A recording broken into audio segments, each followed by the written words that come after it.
Ассалаумағалейкум, құрметті миллионерлер, қалдарыңыз қалай? Сіздермен мен Зей Құлымбет. Соңғы кезде маған сұрақтар көп келіп жатыр.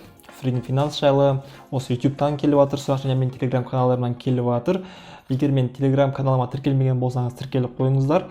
Себебі мен Telegram каналымда ақпаратты ертерек шығарамын. Ал менде YouTube арнамда кішкене кешірек шығады, себебі видеоны жазу керек, одан кейін оны монтаждау керек деген секілді. Ал Telegramда мен тез қолмен жазып, немесе аудиозаписпен жазып сразу шығарамын. Сол себепті ерте ақпарат білгіңіз келсе, менің Telegram каналыма тіркеліп отырыңыздар. Қазір Telegram каналымда ақырында адамдар көбейіп жатыр. Және де арнайы чат бар. Чатта өздеріңіздің сұрақтарыңызды қойып, басқа адамдармен аралассаңыздар болады. Әзірше осы. Енді қазір Freedom Finance-ға ораламыз. Көп сұрақтардың бәрі Freedom Finance-тан келіп жатыр. То есть қалай счет ашсам болады, регистрация жайлы, одан кейін қалай американдық счет ашсам болады.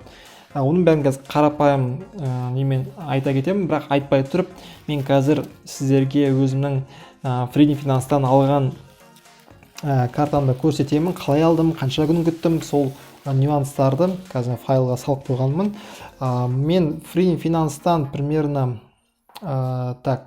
бірінші несін көрсетейін. Міне осындай инвесторинг карта, не берді парақша, оның ішінде там общий карта нелері, одан кейін картаны қалай активация жасау керектігін, міне мынаның ішінде көбінесе ақпарат, енді қандай процент, картаның условиясы деген секілді осындай қағаз, потом договор, и потом қазір кісілер көрсетейін. Freedom Finance-ның картасын берді. Қазір Freedom Finance-ның картасын қазір алайын, сіздерге көрсетейік. Әрине нөмірін көрсетпеймін, сіздерге өзіңіз білесіздер, нөмір безопасность дегендей. Просто Freedom Finance-ның несін көрсетейін, өзінің дизайны қандай екен. Міне дизайны примерно осындай, нөмірін жауып тұрмын. Freedom Finance деген қатты бір айырмашылық жоқ, обычный карта. Былай приятный карта енді айтқанда. Так, сауырына салып қояйын. Карта, менде Freedom Finance картасы бар уже, активация жасадым. Қазір сол туралы ақпарат беріп кетемін, себебі кішкене бір нюанстары бар активация жасаған кезде. Қараңыздар, көп сұрақ, ең бірінші регистрация дейді. Регистрация жасағаннан кейін, егер сіздер регистрацияны жасау білмейтін болсаңыздар, мен Телеграмына жазыңыздар, немесе осы комментарийдің астына жазыңыздар, мен арнайы видео түсіремін, кәдімгідей қай жерге нені басу керек, қай жерге нені жазу керек, кәдімгі ноутбугыммен бандикамды қосып, видеомен көрсететін боламын. Егер әрине сұрасаңыздар, қалай регистрация жасау керек деп сұрасаңыздар, онда мен видео түсіремін, сұрамасаңыздар видео түсірмеймін. Так, одан кейін сіз регистрация жасадыңыздар. Регистрация жасағаннан кейін примерно 3 күн уақыт күтесіздер. 3 күннен күткеннен кейін, егер ешкім сізге хабарласпаса, ешкім сізге бір мән-жайын сұрамаса, онда сіздер өздеріңіз звондаңыздар, 7555 нөміріне звондап, айтыңыздар, мен регистрация өттім, заявка бәрін бердім, мен тексересіздер ме деп. Сосын бар, олар тексереді, егер дұрыс болса, все активация жасайды, дұрыс болмаса, сіздерге қайтып жібереді, то есть обратно жібереді, айтады, осы жерін түзеп жіберіңіз деген секілді. Сол жерін түзеп жібересіздер, и потом қайтып жібересіздер. Қайтып жіберген кезде 3 күн тағы күтесіздер. Сол себепті жібермей тұрып, бүкіл жазғандарыңызды тағы бір тексеріп, зерттеп алыңыздар. Одан кейін, егер бәрі дұрыс болса, счет ашылады. Менде өзімде автоматты түрде теңге счет ашылған. Одан кейін счет ашылғаннан кейін сізге жеке бір менеджер беріледі. Енді әр адамның өзінің бір жеке менеджері бар. Сол менеджер беріледі. И сіздерге лайфхак, счет ашылғаннан кейін сразу менеджерге хабарласып, менеджермен сөйлесіп, не істеңіздер, американдық счетты сразу ашыңыздар. И одан кейін картаны сразу заказ беріп қойыңыздар. Себебі карта маған примерно 2 апта келді, мен 2 апта күттім. Сіздер сондай күтесіздер, себебі карта Россиядан келеді, Қазақстанға, Алматыға келеді. Смотря қай жерде тұрасыз. Егер ірі қалада тұрсаңыз, онда сіздің қалаңызға доставка бар. Мысалы, мен Алматыда тұрамын, маған үйіме дейін доставка бесплатно алып келді. Және картадан қолдану мерзімі 3 жылға дейін бесплатно, ешқандай комиссия төлемейсіз, тек қана ақша шығарып, банкоматтан бірінге ақша шығарып салсаңыз, комиссиясы бар. А так комиссия төлемейсіз, бірақ бұл картаны сіздер төлеу үшін қалада ары бері покупка жасау үшін емес, сіздер именно осы Freedom Finance-тың американдық рынокқа инвестиция жасау үшін счетты аштыңыздар. Себебі картасыз толтыруға болады американдық счетты, бірақ өте қиын, үйде бір менеджермен хабарласып, геморрой болады.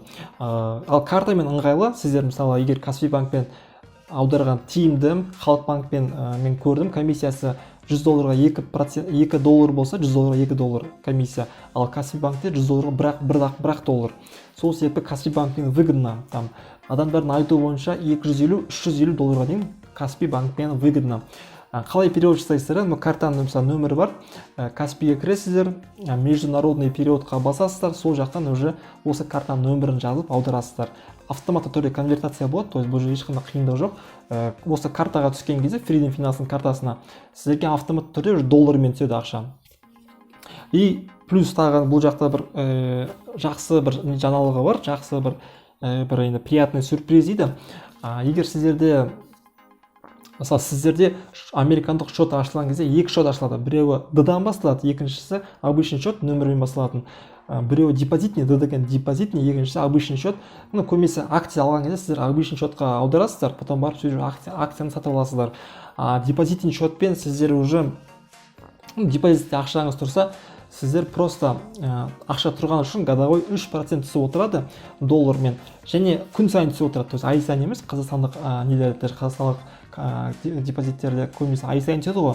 Вот мына жақта жылдық 3% доллармен плюс күн сайын түсіп отырады, с капитализацией түседі. В принципе, картаның осындай, өте тиімді, өте жақсы. Сіздер заказ берсеңіздер болады, осындай маған келді. Ішінде барлығы түсіндірген, қалай активация жасау керек, SMS деген секілді. И плюс активация жайлы, кстати, ұмытпай тұрған кезде айтайын. Карта алдым, курьер келді, договорға қағазын қойдым, маған то есть екі қағаз, біреуін курьер алады, біреуін өзіңіз аласыз, то есть курьер апарып береді. Апарып бергеннен кейін сізге мына жақта жазылып тұр активация жайлы. Ешнәрсе істемейсіз, картаны алдыңыз, күтесіз, просто алғаннан кейін күтесіз, себебі сіздің регистрация жасаған телефон нөміріңізге SMS келу керек. SMS арқылы уже арғай түсініп күтеді, сізге SMS келсе, уже мына жақта жазылып тұр, примерно по правилам. Осындай нөмірге звондап, осыны басасыз, осы нөмірді потом барып уже активация жасайды. Примерно мына жақта бәрі түсінікті, просто оқисыздар, соны орындайсыздар и болды. Маған активация максимум бір 3-4 күн ғана кетті. Курьер алып келіп берді, сосын барып мен 1-2 күн күттім. Сосын маған SMS сразу келген жоқ, SMS 1-2 күннен кейін келді. SMS келмей жатса, просто сіздер нөмірге хабарласыңыздар, 7555 немесе мына жақта жазылған нөмір тұр, 8800-ден басталады, бесплатный, Қазақстаннан звондасаңыз бесплатный. Сұрап, сұрай беріңіз, звондай беріңіз, егер сіздер мысалы ұзақ күтіп жатсаңыздар, звондаңыз, неге осындай болып жатыр, не үшін күтіп жатырмын, тағы осындай проблема деген секілді барлық сұрақтар 7555 немесе осы жақта жазылып тұрған нөмірге хабарласасыздар. В принципе, осылай достар. Егер қосымша сұрақтар болып жатса жазып отырыңыздар. Одан кейін американдық рынокқа налог төлейтін бір несін естіген, бірақ пока что мен өзім налог төлеген жоқпын и пока ол жағын зерттеп қараған жоқпын. Егер ол жағынан ақпарат алып жатсам, сіздерге хабарын беремін, себебі налог жағынан тоже білу керек. Ал қазақстандық акцияларға налог жоқ, сол себепті мен ол жағын біліп сұрастырамын. В принципе, осылай достар, мен басынан өтті, картамды алдым, бәрі керемет, ұнады. Енді Freedom Finance'пен жұмыс істеп бастаймын. Және одан кейін мен қазір көптеген емес, қазір бір курс оқып жатырмын. Инвестиция жайлы өте керемет курс. Сол жақтан біраз ақпарат алып жатырмын. Осы сентябрьде мен өзім айына бір рет қана акция сатып аламын. То есть, себебі апта сайын немесе одан көп сатып алсаңыз, комиссия жеп қойды. Мысалы, күн сайын толтыра берсеңіз, комиссия жейді. Сол себепті мен аптасына сумманы жинаймын да, үлкен суммамен сразу айына бір рет салып отырамын. Сол кезде комиссия аз болады. В принципе, осындай. Достар, егер қосымша сұрақтар болып жатса, жекеге маған жазыңыздар. Telegram каналыма тіркеліңіздер. Ол жақта ақпарат тезірек шығады, ертерек шығады және уақытта общение ұстайсыздар басқа адамдармен. Қазір Telegram каналымда бір 29 адам, бұлай өте аз, бірақ сонда да адамдар қосылып жатыр, апта сайын ақырындап көбейіп жатыр. Бірге дамайық, бірге өсейік. Менің каналым жан-жақты, мен жан-жақты адам болғандықтан барлық темада қозғаймын. Және достар, мен өзім жайлы ақпарат, маған уже адамдар сұрап жатыр, өзім жайлы айтып өтсек, сен кім боласың деген секілді.